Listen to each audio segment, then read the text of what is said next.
Hello there.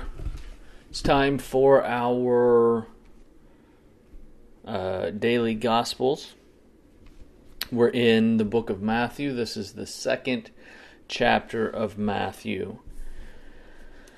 Matthew 2, verse 1 begins, Jesus was born in Bethlehem in Judea during the reign of King Herod. About that time, some wise men from eastern lands arrived in Jerusalem asking, "Where's the newborn King of the Jews? We saw his star as it rose, and we've come to worship him." King Herod was deeply disturbed when he heard this, as was everyone in Jerusalem. He called a meeting of the leading priests and teachers of religious law and asked, "Where's the Messiah supposed to be born?" "In Bethlehem in Judea," they said, "for this is what the prophet wrote. And you, O Bethlehem, in the land of Judah, are not least among the ruling cities of Judah. For a ruler will come from you who will be the shepherd for my people Israel." Then Herod called for a private meeting with the wise men, and he learned from them the time when the star first appeared. And then he told them, "Go to Bethlehem and search carefully for the child, and when you find him, come back and tell me so that I can go and worship him too." After this interview, the wise men went their way, and the star they had seen in the east guided them to Bethlehem. It went ahead of them and stopped over the place where the child was, and when they saw the star, they were filled with joy. They entered the house and saw the child with his mother Mary, and they bowed down and worshipped him. Then they opened their treasure chests and gave him gifts of gold, frankincense, and myrrh. When it was time to leave, they returned to their own country by another route, for God had warned them in a dream not to return to Herod. After the wise men were gone, an angel of the Lord appeared to Joseph in a dream.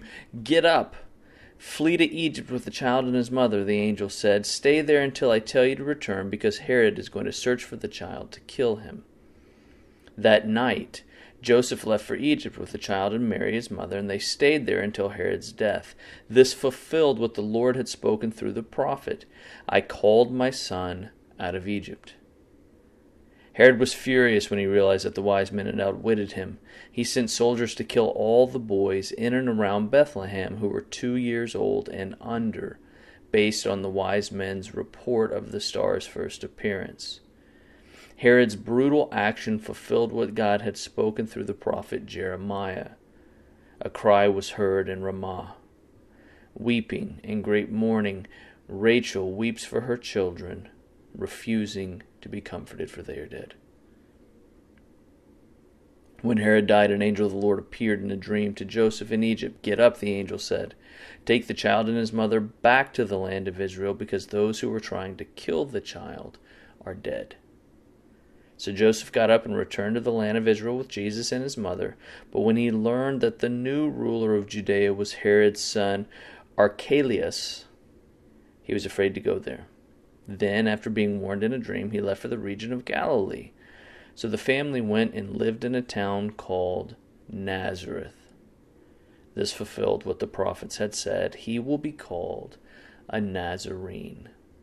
So a few interesting things here in Matthew chapter 2, and we're continuing to see a pattern that we first encountered in Matthew chapter 1, and that is that Jesus fulfills a number of Old Testament prophecies that prove that he and he alone is the Messiah that they've been waiting generations and generations and generations for. The Jewish people's entire existence has centered around the arrival of the Messiah, and with each passing generation they've been waiting and expecting him, because he was promised long ago to their ancestor Abraham.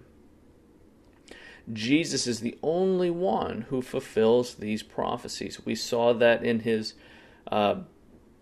genealogy in chapter 1.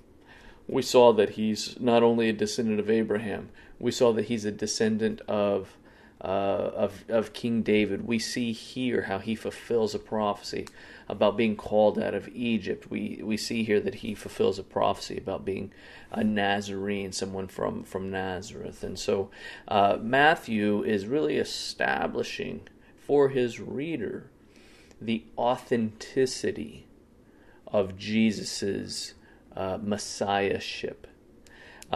Just sort of, this is a little bit trivial, but it might be of interest to you, because as I'm recording this, we're mid-November, and so the Christmas season is coming up, and we see a part of this narrative here. It is often told at Christmas. It's sort of considered the Christmas story, the birth of Jesus.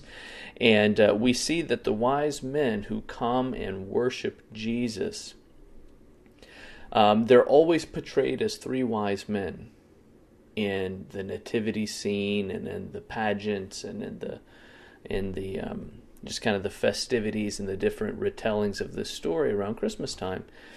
In fact, sort of colloquially in culture, they're referred to as the three wise men. This isn't a really important observation, but maybe it's interesting. Nowhere in Scripture does it tell us that there are precisely three wise men. It only tells us that there are three gifts, that they bring three gifts. They bring gold, a precious metal that is still very valuable today.